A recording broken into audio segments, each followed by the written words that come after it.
하나님의 말씀 요한복음 11장 5절에서 7절 말씀 저는 합독하도록 하겠습니다. 요한복음 11장 5절에서 7절 말씀입니다. 시작. 예수께서 본래 마르다와 그 동생 나사로를 사랑하시더니 나사로가 병들었다함을 들으시고 그 계시던 곳에 이틀을 더 유하시고 그 후에 제자들에게 이르시되 유대로 다시 가자 하시니. 아멘.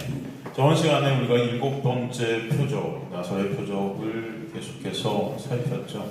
3절, 4절을 통해서 예수께 그들이 사랑하는 자가 병들었다고 그렇게 보고를 하는 모습, 우리가 그것을 살폈습니다. 그런 그들의 고백의 주님은 이 병이 죽을 병이 아니라 하나님의 영광을 위한 것이다. 하나님의 아들이 이로 말미암아 영광을 받게 하려 하는 그런 병이다.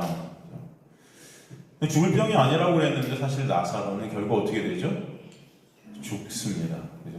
그러니까 인간들이 보는 죽음과 하나님이 보시는 죽음은 다르다라는 것을 알 수 있어요. 이 나사로의 병든 죽음은 사실 하나님의 자녀들이 겪게 되는 필연적 사건입니다.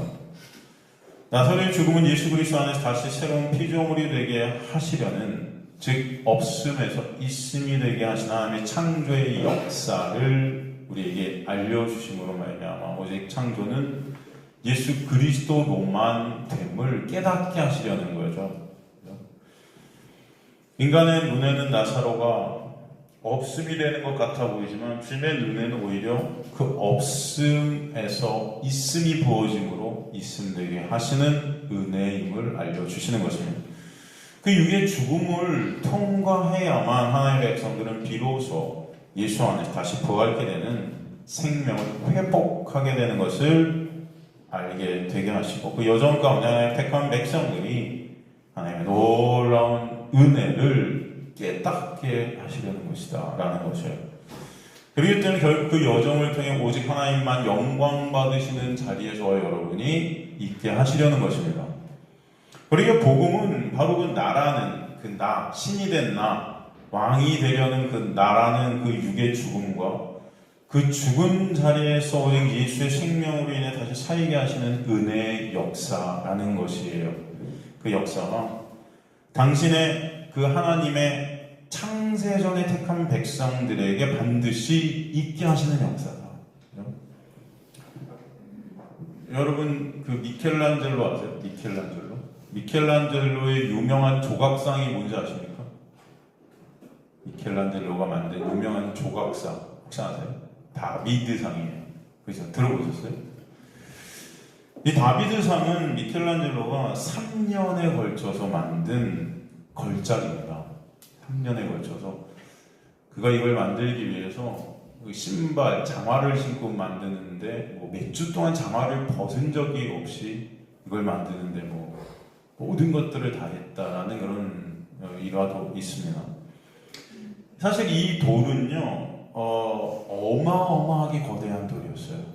이 다비드상 자체가 높이가 여러분 5.17m예요. 5m면 여러분 얼마나 큰지 이해가 되시죠? 5m. 이 다비드상 자체. 그러면 이 다비드상을 만들기 위한 그 돌은, 원돌은 훨씬 더 큰 돌이었다라는 것입니다.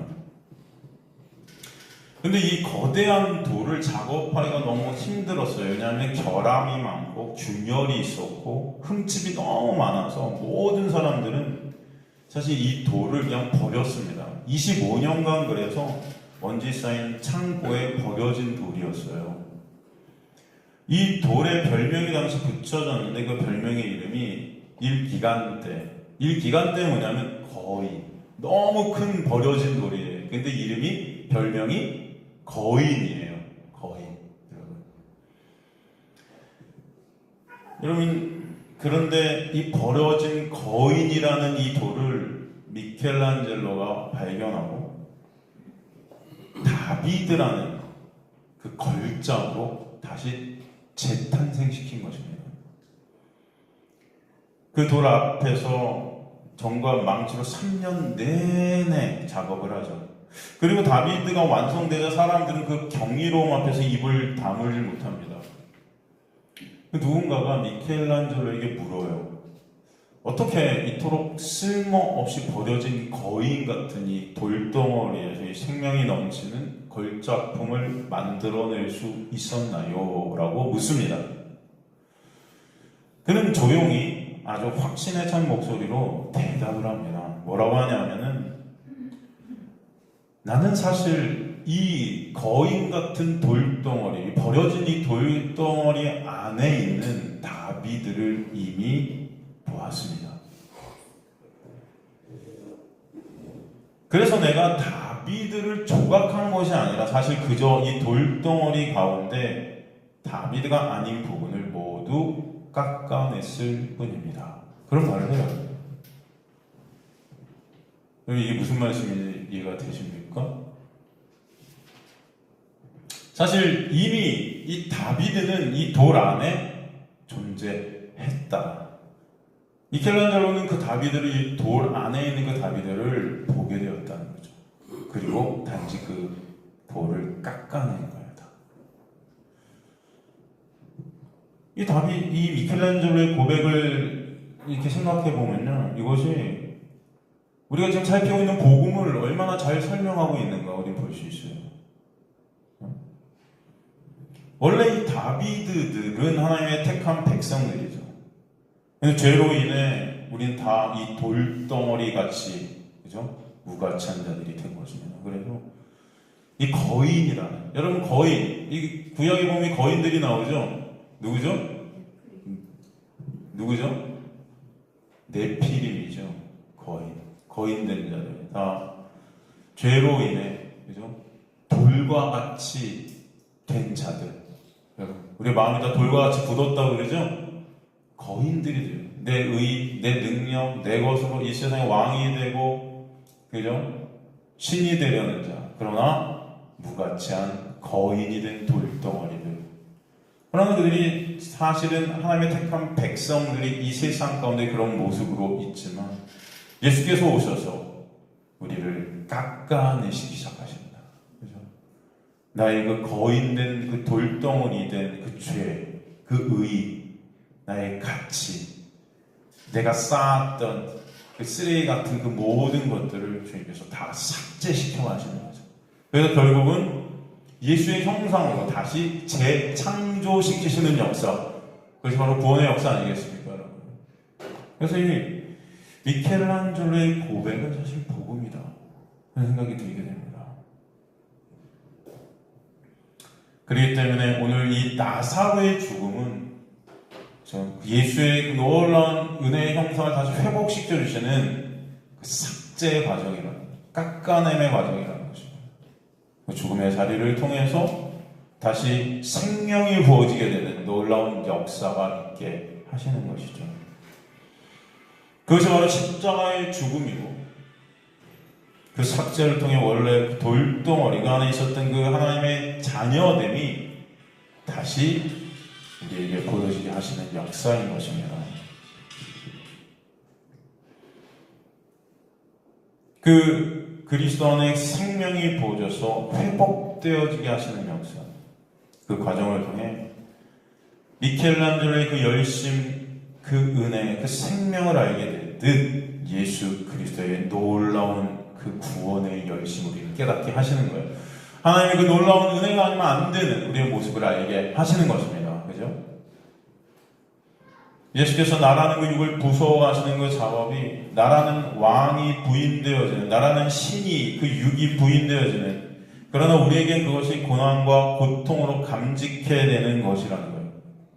내 힘과 노력으로 구원까지도 이루어서 내 영광을 챙기려는 그 나의 육의 삭제, 그 가운데 우리는 탄식하게 되는 우리의 모습들을 봅니다. 그래서 사도 바울도 오라 나는 공관자입니다.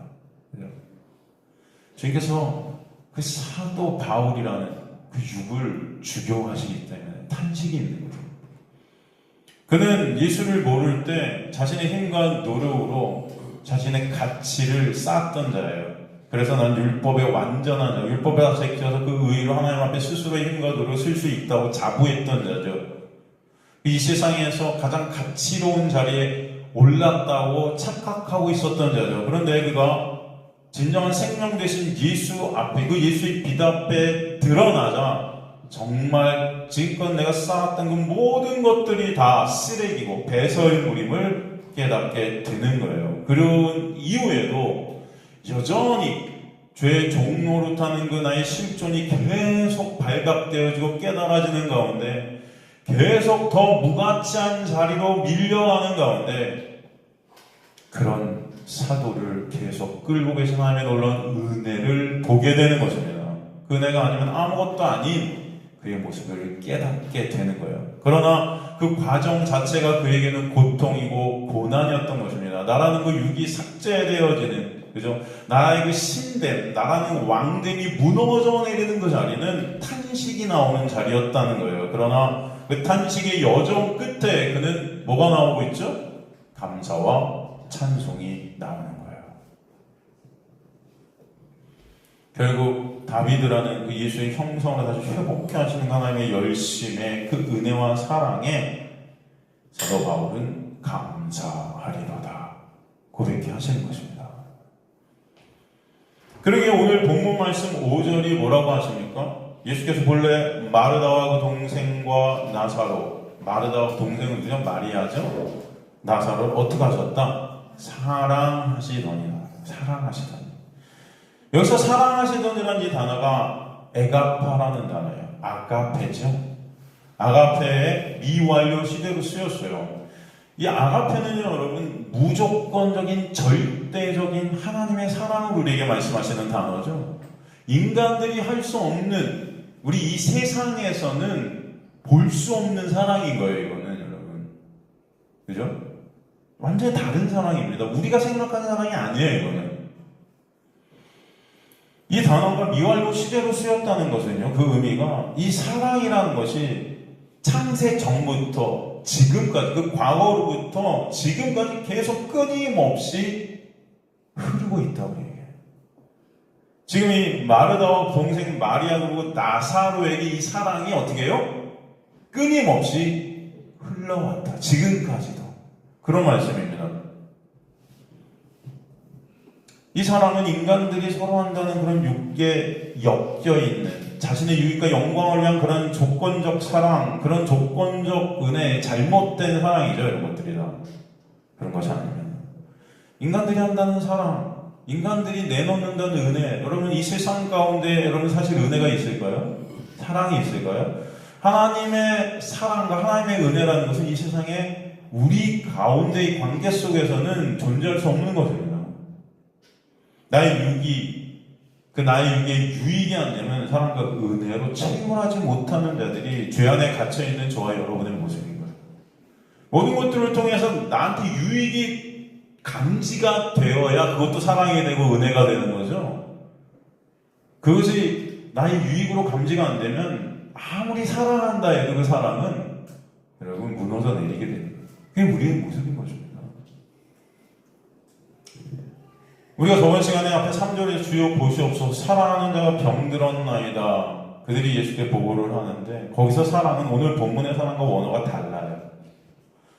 3절에서의 사랑이라는 단어는 필레오를 썼어요. 헬라어 필레오. 이것은 인간적인 우정, 인간적인 애정을 뜻하는 그런 사랑이죠. 3절에서 이들이 물론 주에게 고쳐주세요라는 그런 부탁을 드리진 않았지만 당신이 사랑하시는 자가 병들었다라는 그런 이들의 고백 속에서 그 사랑을 갖다 필레오를 씀으로 인해 사실은 주님께서 인간적으로 그 육적으로 친한 친구인 나사로가 병이 들었기 때문에 그 육적인 병을 좀 고쳐주었으면 하는 그런 마음이 그 단어 안에 들어있는 것입니다. 그죠? 이해가 되십니까, 여러분? 그게 저와 여러분의 마음 아니겠습니까? 우리의 문제, 우리의 어떤 고통, 우리의 어떤 질병, 우리의 어떤 이 삶에서의 고난, 이런 것들이 있을 때 우리가 기도한다는 그 기도의 모습들이 다 우리 육과 연결되어 있는 거잖아요, 사실은. 그렇잖아요. 여러분도 그런 마음으로 그런 부탁을 드리는 우리의 모습들이 있어요, 없어요? 다 있죠. 마리아가 물론 하나님의 예수 그리스도의 발치에서 말씀을 통해 예수를 보게 되었지만 여전히 이런 단어를 갖다가 쓴 것은 우리의 육적 모습들이 잔재하고 계속해서 하나님을 향해서 우리의 유익으로 삼으려고, 하나님을 통해 우리의 유익으로 모든 걸 끌어당기려고 하는 우리의 모습들이 계속 흘러넘치는 그런 모습들을 보게 하시는 거예요. 그렇죠?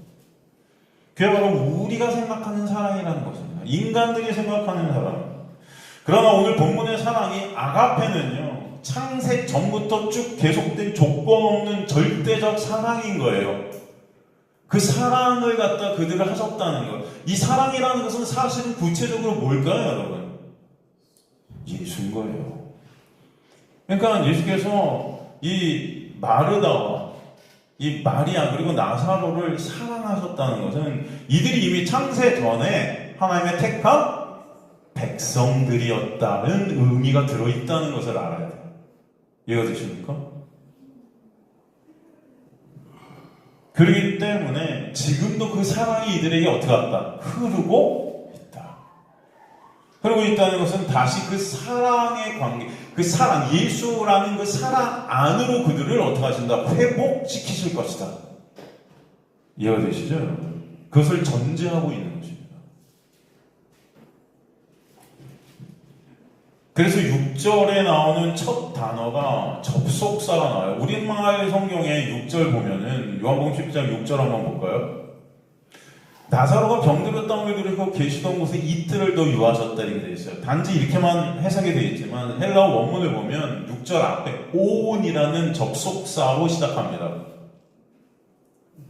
5절이 아까 5절 우리가 다시 한번 살피면 5절 예수께서 본래 마르다 그 동생 나사로를 사랑하신 창세 전부터 이미 이들은 하나님의 백성이었더니 이런 의미가 들어있다.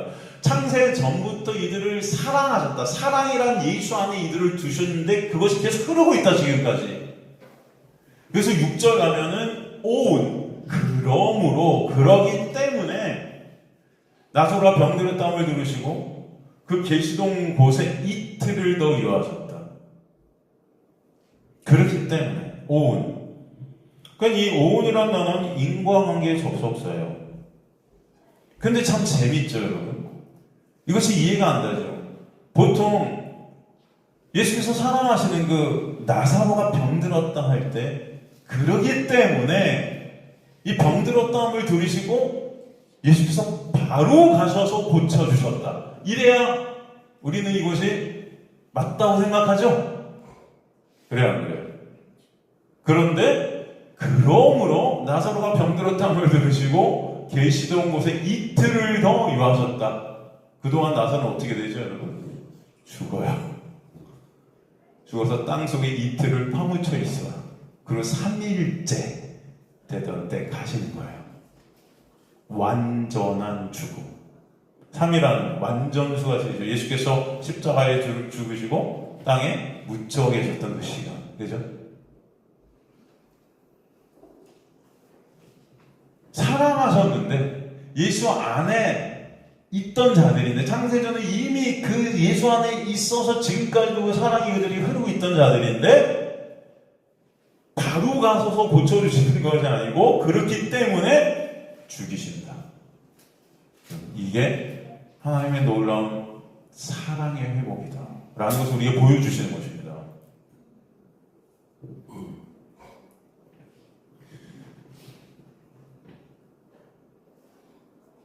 오늘 하나님은 주인께서 택하신 당신의 백성들이 이 세상에 넘겨졌지만 이 죄된 세상 속에서 죄인들이 된 우리의 모습, 죄인들이 되었다는 것은 내가 하나님의 자리, 하나님의 그 신의 자리, 왕의 자리에 오르려는 자들이 되었다는 건데 그 오르려는 그 나라는 육을 갖다가 하나님은 어떻게 해요? 죽이신다. 그게 하나님의 역사인 거예요. 그 육이라는 건 나의 영광과 내 칭찬, 내 가치 챙기기, 내 능력으로 하나님 자리에 오르려는 그 육, 내 의의를 쌓아 하나님과 같이 되려는 그 육, 그것을 하나님은 깨 부수시는 것입니다. 그래서 그렇기 때문에 나사로를 갖다 바로 가서 그 육을 살려주시는 것이 아니고 완전히 그 육을 죽이신다. 무덤 속으로 떠버리신다. 기다리시는 거예요. 죽을 때까지. 하나님께서 침묵하시는 것입니다. 그래서 우리가 수요일날도 살피잖아요. 수요일날도 뭘 살폈어요? 사라 얘기. 그죠? 사라가 단산될 때까지 하나님은 기다리시죠? 25년을 기다리세요.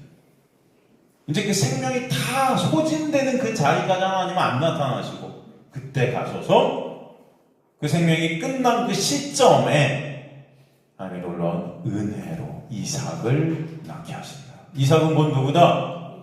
예수다. 우리 육이 끝나는 그 시점에야만 우리는 예수 그리스도를 바라보는 자들이 되기 때문인 거예요. 이해가 되십니까? 이 나사로의 모습이 누구예요? 사실 강도 만나 죽게 된 자잖아요. 그 죽게 된 자, 그 죽음의 자리에 있는 그 자만 여러분, 이 세상에서 개만도 못한 취급을 받았던 그 사마리아인의 도움을 받게 되는 것입니다.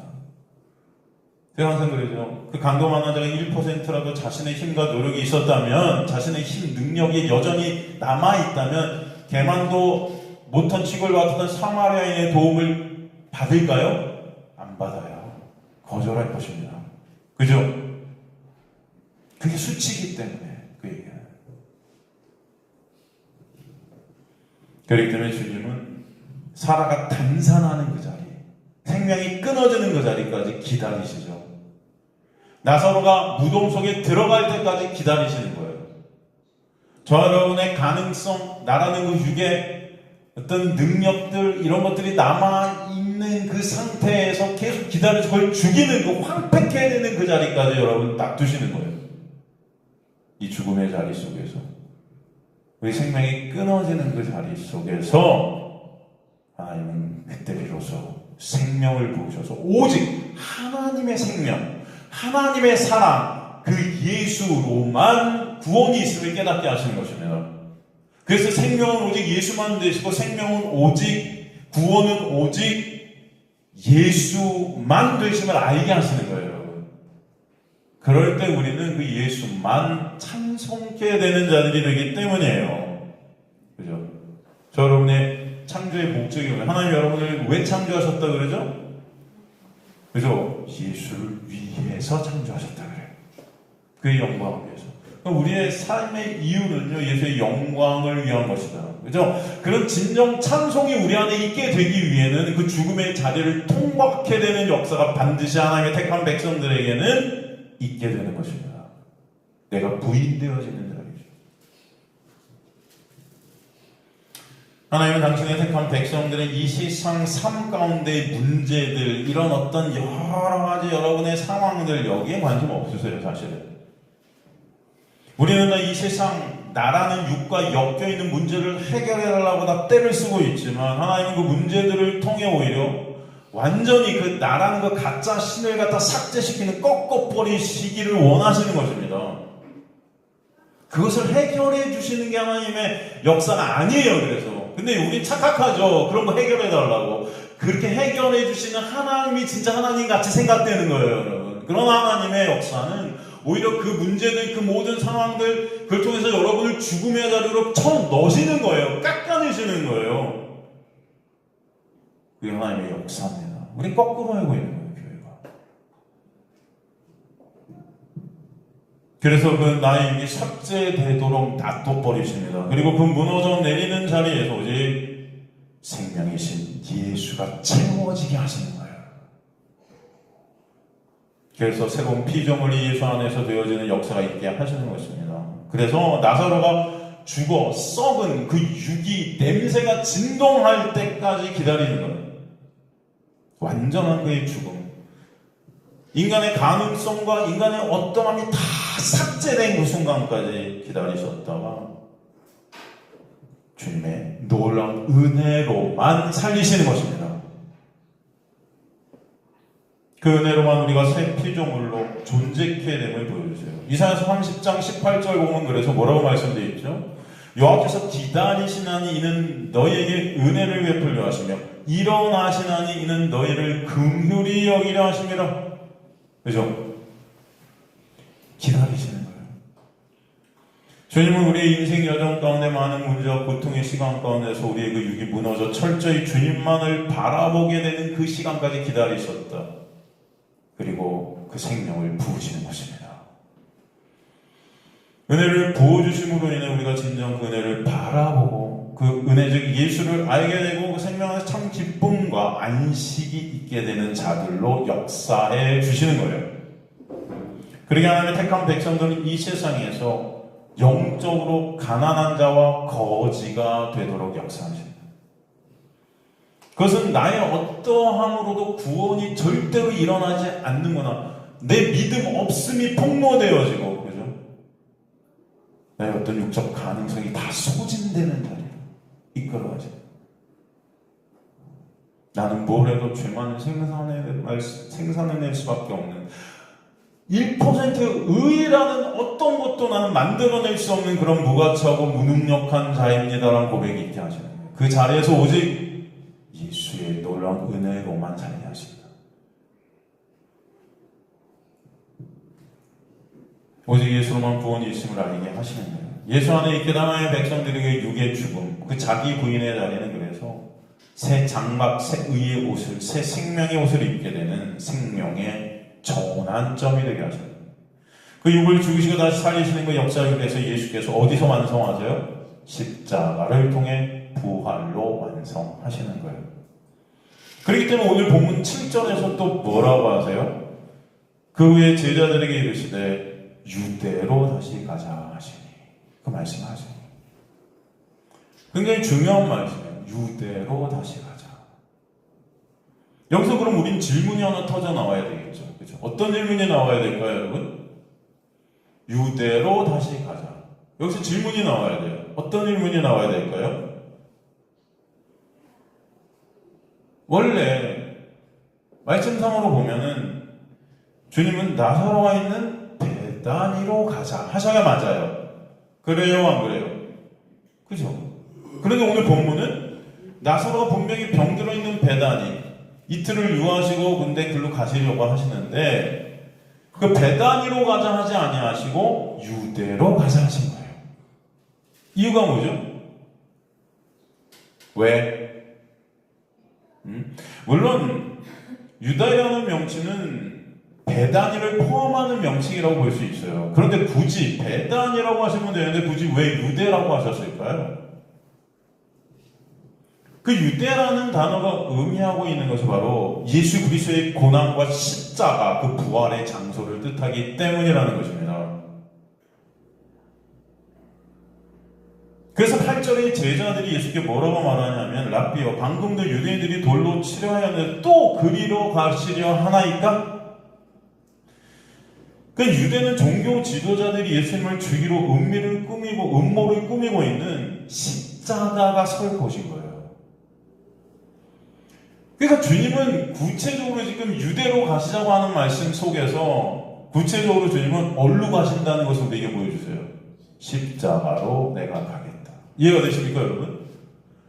아니, 나사로가 병들었어요. 그리고 나사로가 죽기까지 이틀을 더 유하시고 이제 나사로를 살리시러 가겠다고 하는 게 예수께서 나사로가 있는 베다니로 가겠다 하신 게 아니고 유대로 가자.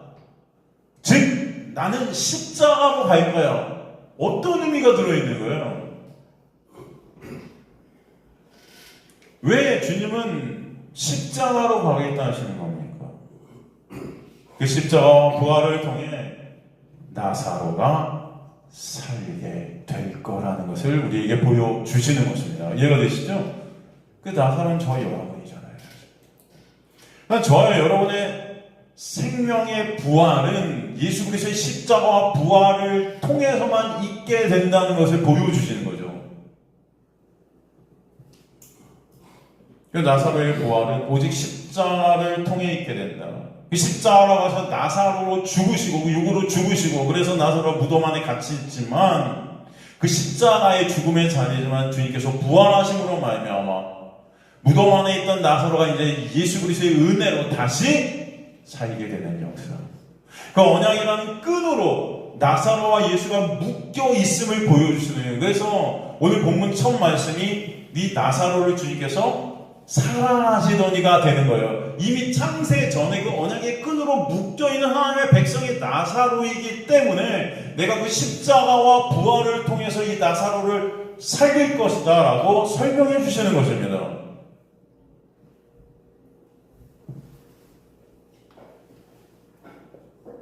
그 십자가와 부활을 통해 나사로의 재탄생, 재부활의 역사를 통해 오직 누구만 영광 받으시게 돼요? 하나님만 영광을 받으십니다. 그죠? 그 은혜를 깨닫게 하시는 거예요. 그 영광 안에서 저와 여러분에게 부어지는 그 예수의 은혜만 진정한 사랑이고 은혜다라는 것을 알게 하시는 것입니다. 그 사랑이신 예수의 그 생명 부으심이 그러기에 무조건적이고 절대적인 하나님의 주권적 역사다라고 설명해 주십니다. 그 사랑으로 예수로만 구원을 이루심을 알게 하시려 나사로의 그 가능성 우육을 무덤 안에 다 상쇄시키시고 오직 예수의 은혜로만 살도록 역사하시는 것이 예수의 놀라운 십자가이고 부활의 역사라는 것을 보여주시는 거예요.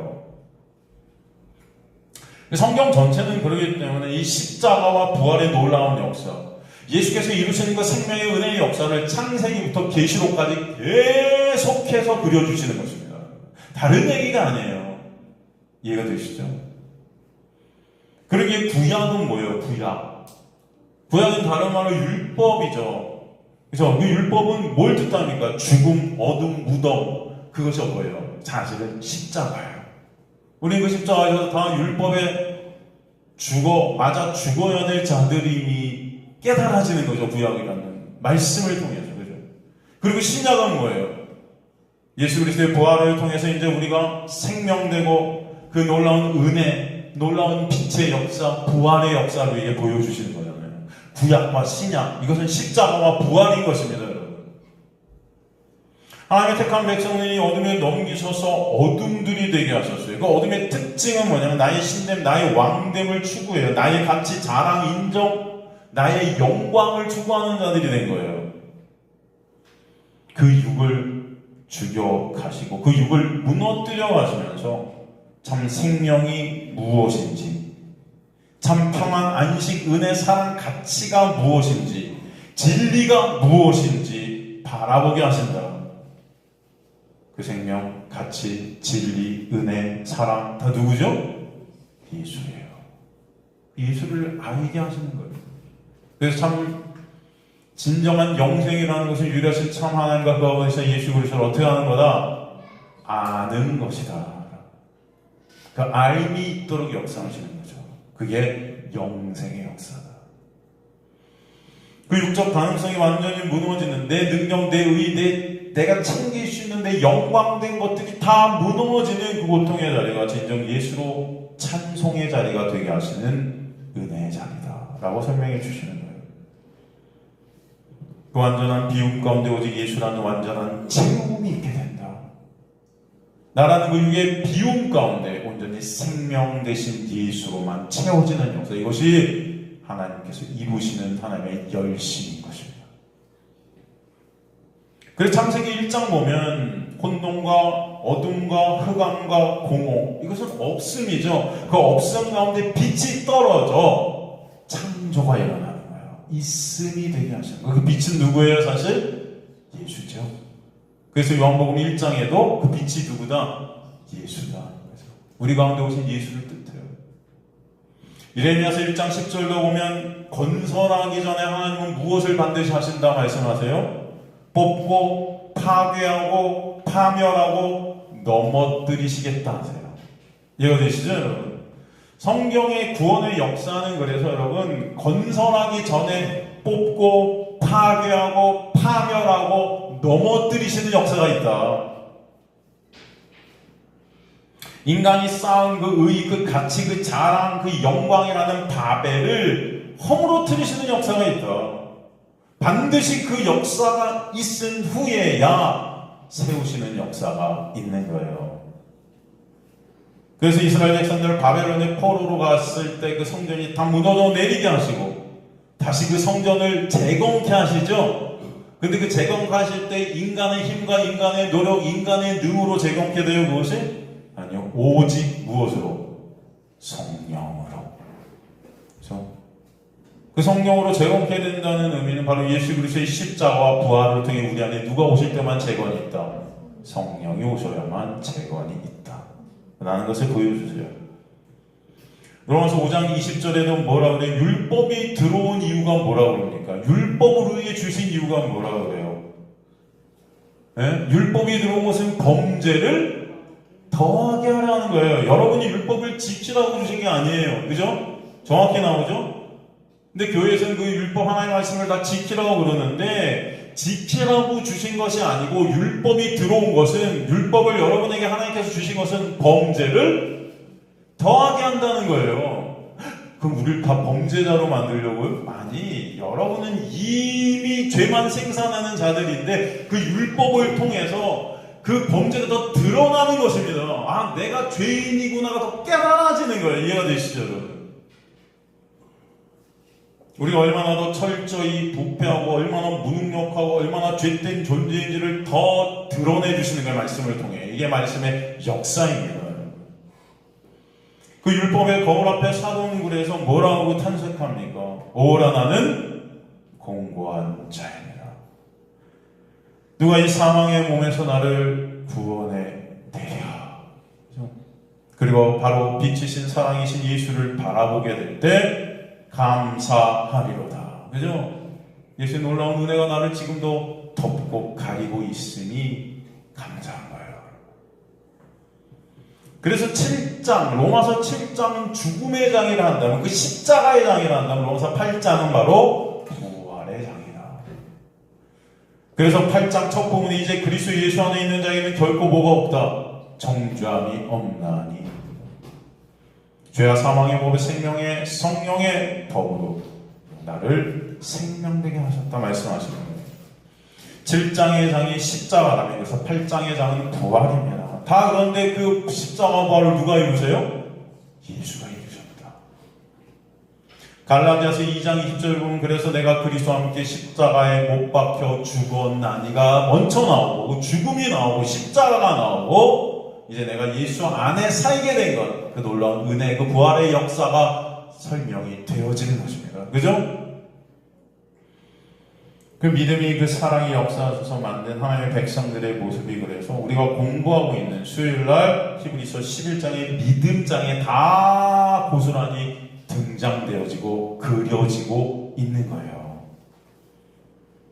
다 죽음으로 들어가게 하시고 다시 그 죽음에서 부활하게 되는 여정을 믿음이라는 하나님의 역사가 이끌어 하신다는 것을 보여주시는 것입니다. 이 어둠의 세상에 다 죽는 그 믿음 안에 선조들의 모습을 보여주고 계시죠. 여러분 수요일날 그래서 11장의 모습들 보면은 아벨이 나오잖아요. 아벨 누구한테 죽어요? 가인은 무엇을 우리에게 상징적으로 보여줘요? 가인은 율법이에요. 그죠? 율법에 맞아 얻어 터져 죽는 그 아벨은 누구를 예표해요? nothing, 헤벨, 없음. 누구예요? 바로 예수예요. 예수가 십자가에서 얻어 터져 죽으시는 것입니다. 그죠? 그러므로 아벨이 죽음으로 누가 탄생되죠? 아벨이 죽고 나서 그 아벨 대신 누가 부활하게 돼요? 셋. 그쵸? 다 모르시는 것 같은데 큰일 났네. 이거 한 200번을 설명했는데 여러분 다 아시죠? 표정들이. 그죠? 에녹은 누구를 낳아요? 무드셀라 이름의 뜻이 뭐라고 그랬죠? 무드셀라가 심판을 가져오는 자.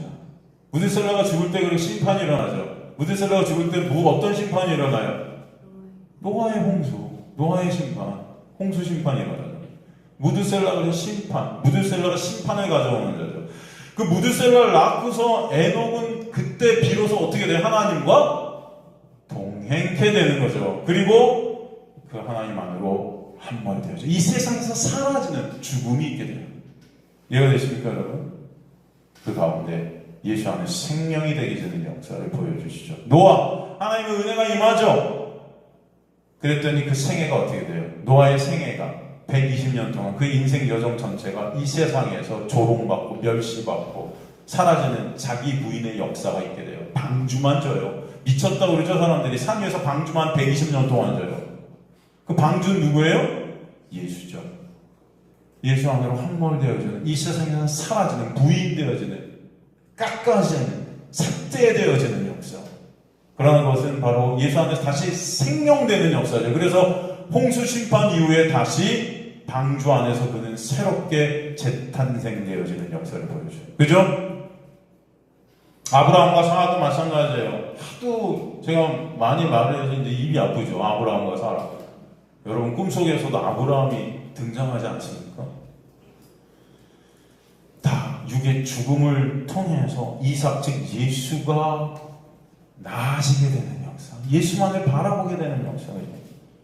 예수로 생명이 있게 되는 역사. 여러분 야곱, 요셉 다 똑같죠. 여러분 야복강의 그 죽음의 자리까지 하나님께서 그 야곱을 끌고 가셔서 환도뼈를 갖다가 치시는 거죠. 그 환도뼈 씨예요.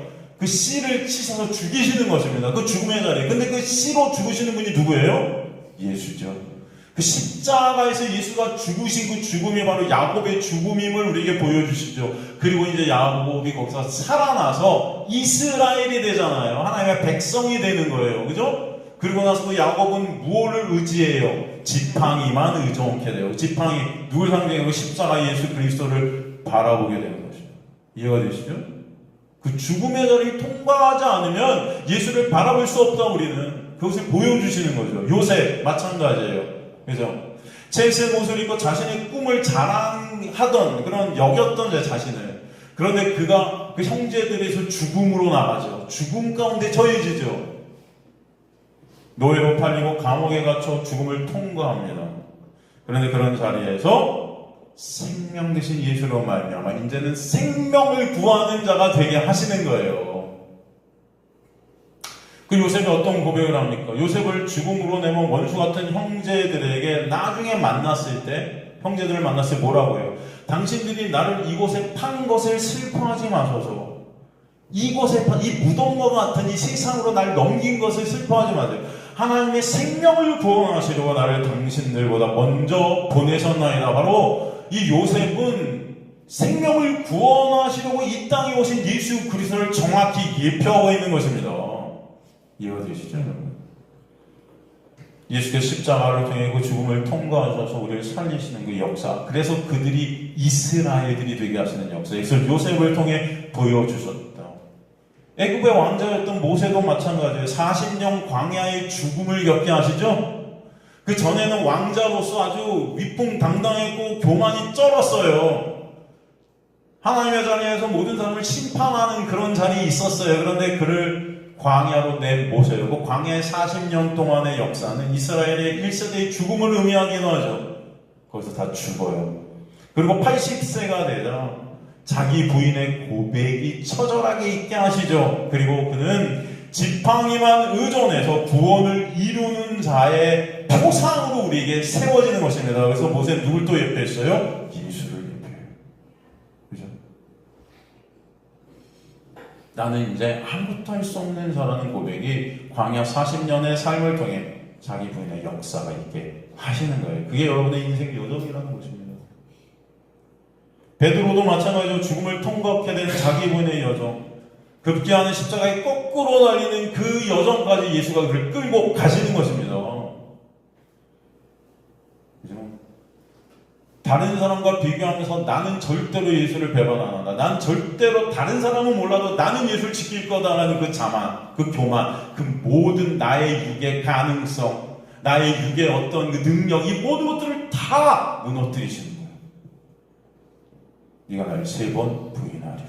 3번 완전주죠? 완전히 넌 날 부인하는 그런 종자인 거야 라고 그를 끌어내리시죠.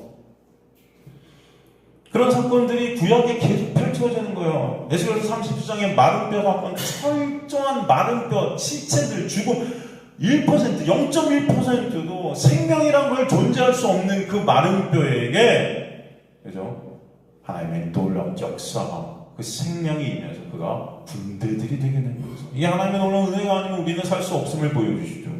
물고기 뱃속의 요나, 요나는 그것을 수월이라고 그래요. 지옥과 같은 그거, 그죠? 그게 나사렛의 무덤이죠.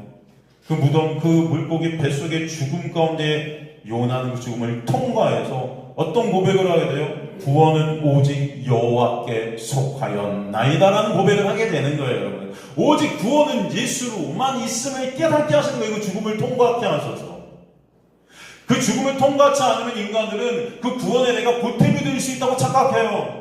내 어떤 힘, 내 의지, 내가 말씀 지킨 그 의, 그걸 갖고 하나님 앞에 서려고 하는 자들이 되는 거예요. 그래서 하나님은 죽음을 통과하게 하시는 거예요. 그래서 그 죽음을 통과하게 되므로 그 은혜에는 차별이 없음을 알게 하세요. 너나 나나 예수의 은혜가 아니면 다 죽은 자이고 날 깨닫게 하세요. 그 다음에 요나는 그래서 그 죄인들에게 가서 복음을 전하게 되는 것입니다. 무비보셋, 여러분 다 아시잖아요. 무비보셋 누구죠? 사울의 손자이고 요나단의 아들이죠. 왕이 될 자예요. 왕의 식탁에 앉아 있었던 자예요. 그죠? 그런데 유모가 안고 도망치다 떨어뜨려 두 발 다 불구가 됩니다. 그죠? 다 이 장애인이 됐거든요. 평생 그래서 쩔뚝거리면서 장애인으로 로드발이나 황무지라는 곳에 숨어. 로드발, 황무지는 아무도 없는 무덤 같은 죽음의 영역이에요. 그에게. 시체처럼 살던 자예요. 시체처럼. 그래서 그가 다윗 왕 앞에서 어떤 고백을 하냐면은 나는 죽은 개와 시체인 개와 같은 자입니다라는 고백을 해요. 그 죽음 안에서 다 깎여지는 거예요. 그 죽은 시체 같은 개는 왕의 식탁에 절대 앉을 수 없는 자입니다, 여러분. 없음인 자예요. 왕궁에서 없음이 된 자예요. 왕의 자리에서 삭제된 자예요. 이게 우리의 모습입니다. 그런 그를 다윗은 왕의 식탁으로 다시 초대해서 하나님의 생명의 양식을 함께 누리게 하십니다. 그죠? 무엇이 그 생명을 누리게 되는 근거가 되죠? 바로 다윗과 요나단과의 약속인 것입니다. 약속. 무비보셋의 어떤 능력, 어떤 조건, 어떤 것도 거기 적용이 안 돼요. 오직 이 약속의 근거에서 시체 같은 무비보셋이 다시 왕으로 회복되는 역사가 있게 하시는 거예요. 다시 하나님의 가족으로 회복되어지는 거예요. 그 언약으로 없음이 된 무비보셋이 있음이 됨을 통해 그 은혜의 본체에서 예수만 찬송받으시게 되는 역사가 있게 되는 거예요. 저 여러분이 그 무비보셋 아니겠습니까? 성경 전체는 이 없음, 죽음들을 있음, 생명들이 되게 하신 놀라운 은혜. 오직 그 은혜의 본체이신 예수만을 창세기부터 요한계시록까지 계속해서 설명해 주십니다. 왜 예수가 아니면 여러분에게는 생명이 있을 수 없기 때문입니다. 그죠? 그것이 믿어지시는 저 여러분 되시길 간절히 소망합니다. 그 구원의 원리가 가장 완벽히 드러난 곳이 어디입니까? 사실 또 십자가죠. 십자가의 누구? 강도. 그죠? 십자가의 강도의 모습을 보세요, 여러분.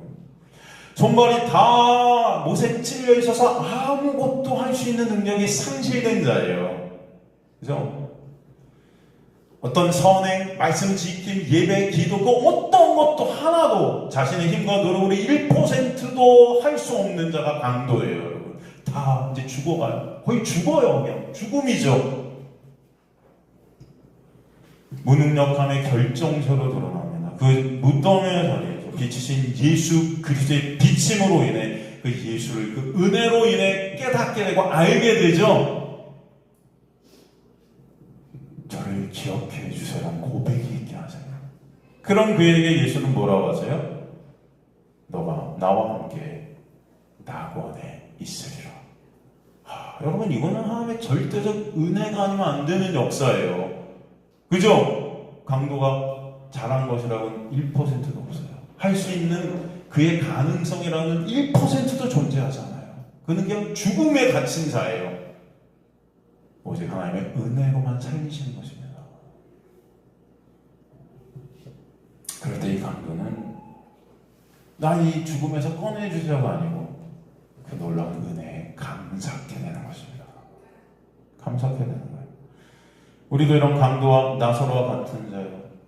그래서 하나님은 살았다 착각하고 있는 우리를 죽음의 자리, 무가치한 나의 무능력함의 자리, 그 자리로 가게 역사하셔서 오직 예수로 생명이 됨을 깨닫게 하시고 그 예수로 참 생명과 사랑과 은혜 안에서 진정한 기쁨과 진정한 감사와 진정한 평안과 진정한 안식이 있게 하신다. 그죠? 여러분, 제가 저번 주에도 여러분 드라마를 하나 소개했잖아요. 이제는 저희 정확히 기억해요. 그 제목을. 모자무스. 모두가 자신의 무가치함과 싸우고 있다. 보시는 분. 보세요? 한 분. 제가 저번 주에 보시라고 했는데 한 분 보세요. 너무 하셨다. 안 보세요? 보세요. 전 어제도 봤어요. 제가 어제 설교 준비하느라고 정말 힘들었는데 그걸 안 볼 수가 없어서 봤어요. 그리고 또 설교 준비했는데 그러고 나서 설교를 다 쓰고 새벽 한 3시쯤에 설교를 다 쓰고 이 모자무사 본고를 갖다 묵상하다가 1시간 반이 걸렸네요. 4시 반까지 잠을 못 잤어요. 그리고 다시 그걸 글로 제가 다 썼어요.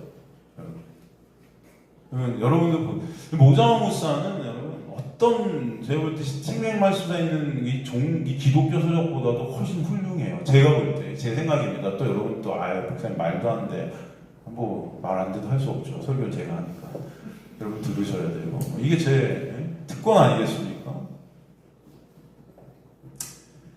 저는 이 모자무사를 보면서 이 황동만이라는 주인공과 이 변은하라는 주인공을 통해서 성도와 예수를 봐요.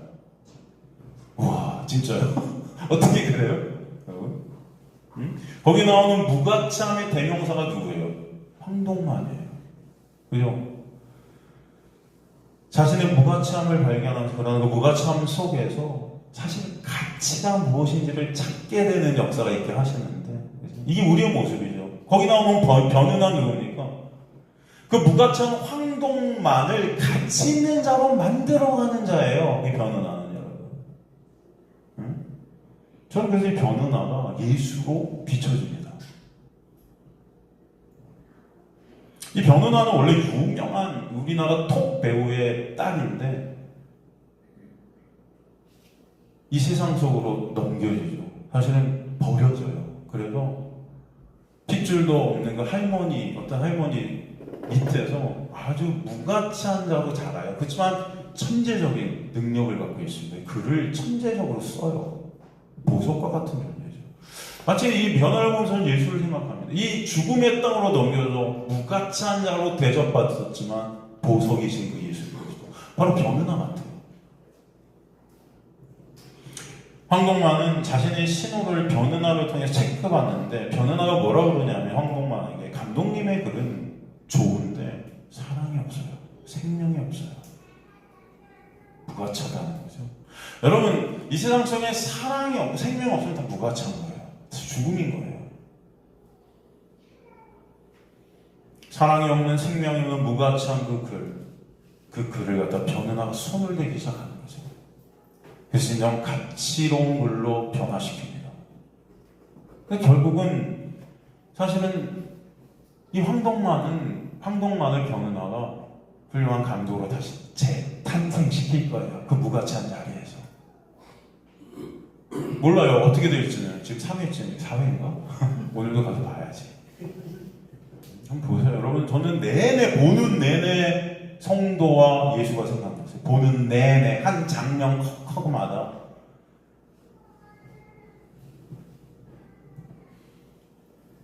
이런 장면이 있어요. 이 변은하 앞에서 이 황동만이 자신의 실존을 막 고백합니다. 사실 저 가만히 보니까 저는요 파괴자더라고요. 저는요 개만도 못하더라고요. 저는요 남들이 잘 되는 꼴을 못 봐요. 저는요 이런 자예요. 막 자기도 모르게 변은하 앞에서 자신의 실존을 막 폭로해요. 전 몰랐는데 그런 자더라고요. 무가치한 자예요. 근데 변은하가 뭐라 그러는지 아세요? 그 모습을 보고 웃어요. 그러면서 감독님은 참 따뜻하세요. 그래요. 여러분 그 따뜻함이 어떻게 있게 될까요? 변은하라는 그 사랑이 그에게 전가될 때만 있게 되는 거예요. 그것을 있게 할 겁니다. 이제. 우리는 다 예수의 사랑이 아니면 다 이런 무가치한 자들이 맞아요. 사실 이 황동만이 변은 앞에서 왜 그런 자신의 실존을 고백했을까요? 그것은 하나님의 놀라운 은혜의 역사예요. 저는 그 장면을 통해서 누가 생각나면 베드로가 생각났어요. 베드로가 예수의 놀라운 은혜 앞에서 주님 저는 죄인입니다. 저를 떠나세요라는 고백이 있게 하죠. 근데 예수께서 뭐라고 해요? 내가 너를 사람 낳는 어부가 되게 합니다. 예수의 놀라운 생명이 그에게 임하면은 그럼 무가치한 베드로가 예수의 놀라운 은혜로 말미암아 생명되게 되는 역사가 있게 하십니다.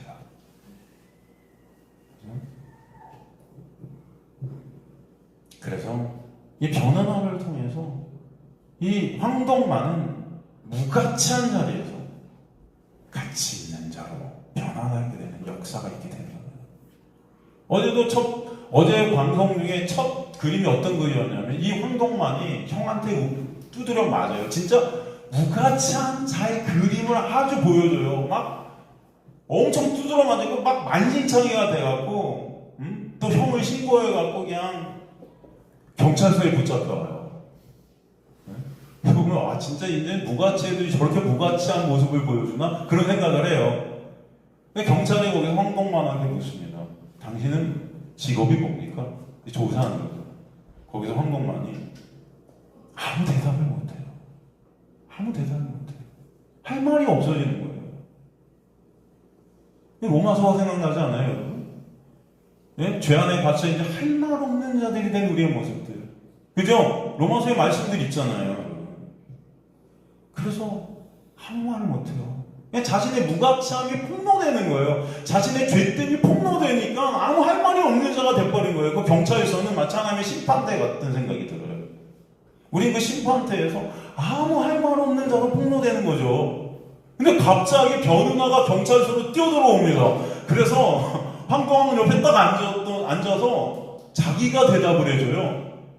감독이세요. 영화 감독이세요. 그러니까 이 경찰, 이 조사하는 깜짝 놀라갖고 에? 영화 감독이? 당신 누군데 지금? 저요? PD입니다. 딱 그래요. 이 감독님 PD예요. PD는 어떤 사람이냐면 모든 영화를 이 감독의 이 영화를 갖다 다 계획하고 이걸 끝까지 끌고 가는 자예요. 저는 하나님의 그 주권이라는 생각났어요. 우리는 그 무가치한 자로 폭로했고 하나님의 심판대 앞에 섰는데 예수께서 우리를 변호하시는 거죠. 이해가 되십니까? 아무 할 말 없는 우리를 대신해서 예수께서 설명해 주시는 거예요. 내가 이 PD다. 얘를 끌고 있는. 그래서 이 황동만이 풀려나는 거예요.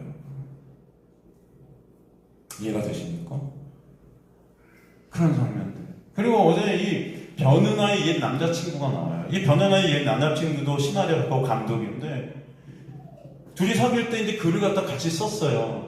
근데 이 변은아가 워낙 천재적인 글쓰니까 이 변은아의 도움으로 자기 시나리오를 완성해요. 그리고 나서 출품을 했는데 당선이 돼갖고 이제 영화를 만들게 돼요. 영화사가 붙어요. 근데 사실은 그의 글이 아니에요. 그것은 변은아의 글이에요. 이해가 되십니까, 여러분? 그런데 마치 자기의 글이냐, 내가 쓴냐. 그래서 이 영화를 만들어서 내 영광을 챙기는 거죠. 그리고 그 자리에 내 이름만 내 변은아 이름은 넣지 않아요. 그리고 변은아한테 찾아가고 입 다물라고 그래요. 그러니까 변은아가 난 못하겠다. 내 이름도 넣어. 그러니까 안 된다. 난 네가 이 세상에서 사라졌으면 좋겠다 그래요. 그걸 갖다 황동만이 알게 돼요. 황동만이 그 시나리오를 보면서 이거는 분명히 은하 씨의 글인데 근데 왜 얘가 이걸 썼다고 그러지? 그리고 찾아가요. 너 솔직히 말해봐. 나는 다 알아. 네가 쓴 글과 변은하 씨의 글은 다 표나. 누가 읽어도 넌 변은하와 달라. 은하 씨는 보석이거든. 그런 말을 해요. 그래서 여러분 뭘 느끼세요? 이 변은하의 남자친구는 바리새인이에요. 마치 하나님의 말씀을 인용해서 자신의 영광을 챙기는 거예요. 그죠? 변은아를 이용해서 자신의 영광, 변은아의 그 말씀을 자기 것 마냥, 그죠? 자기 유익을 챙기죠. 그런데 그 율법, 그 은혜는 섞일 수가 있다, 없다? 없는 거예요. 그러니까 황동만이 와서 섞일 수가 없다 그러는 거예요, 여러분. 왜? 변은아는 보석이거든. 보석 하면 생각나는 거예요. 우리 안에 있는 보석. 누구세요? 예수. 그러니까 변은아는 율법적 이 세상의 글과는 섞일 수가 없어요. 여러분, 말씀을 통해서 우리는 예수라는 보석을 보는 겁니다. 그죠? 근데 인간들은 그 예수라는 보석을 보지 못하고 다 율법으로 끌어와서 내 영광을 챙기려 한다는 거예요. 이 바리새인들의 모습은 저와 여러분의 모습이죠. 황동 많은 그 무가치한 자리에서 보석을 보는 거예요, 여러분. 그 무가치한 자리에서만 보석이 보이는 겁니다. 그래서 자신의 영광을 챙기려 하는 그 옛 남자친구에게 일가를 하는 거예요. 저는 한 보석인데 니까 줄게. 그걸 갖다가 인용을 해서 네 글같이 네 영광을 챙기려 든다고? 제가 이 모자무사로 여러분 1시간도 얘기할 수 있을 것 같은데 오늘 여기까지 하겠습니다. 이거 계속 하다가는 점심을 못 먹겠죠? 이런 장면이 여러분 계속 스쳐와요. 그냥 어제 4시 반까지 글로 제가 남겼어요. 근데 남기니까 그 글만 쓰니까 한 7페이지 나오더라고요. 안 그래갖고 새벽 4시 반까지 잠을 못 잤네요. 너무 안 남기면 또 잊어먹거든요. 요즘은 제가 많이 잊어먹어요. 그래서 생각날 때마다 다시 남기고 또 그것을 남겨놓고 하는데 오늘도 한번 보세요. 보시면서 하나님의 놀라운 은혜, 예수 그리스도의 역사를 드라마를 통해 보시기 간절히 소망합니다. 하나님의 백성들은 드라마뿐만 아니라 모든 영화, 모든 삶, 모든 걸 통해 누굴 본다? 예수를 본다. 그게 성령의 역사예요. 여러분의 인생 전체가 누구를 보게 하신다? 예수를 보게 하시는 거예요. 그죠? 저와 여러분이 모두의 무가참과 싸우고 있는 그런 종자들인 겁니다. 그러나 주님께서는 여러분을 그 무가참의 자리로 끌고 가셔서 예수라는 생명 보석을 통해 보석들이 되게 하시는 거예요. 그죠? 그 은혜가 여러분에게 되기를 주님의 간절히 축원합니다.